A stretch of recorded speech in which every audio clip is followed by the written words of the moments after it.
പാലും തേനും ഒഴുക്കുമെന്ന പഴയ കാലം മാറി.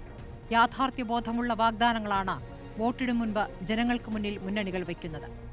രാഷ്ട്രീയ വ്യത്യാസമെങ്കിലും ക്ഷേമ വികസന പ്രഖ്യാപനങ്ങളിൽ സമാനതകൾ ഏറെയാണ്.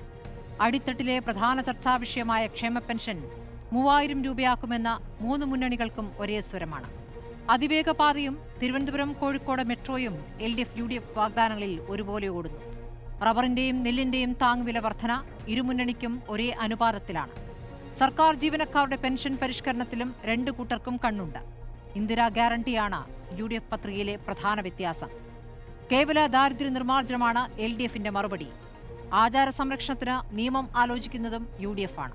ശബരിമല മാസ്റ്റർ പ്ലാൻ പൂർത്തീകരണം സ്വപ്നം കാണുന്നു LDF. സർക്കാരിനെതിരെ വലിയ സമരമായ ആശകളെ മറന്നില്ല UDF.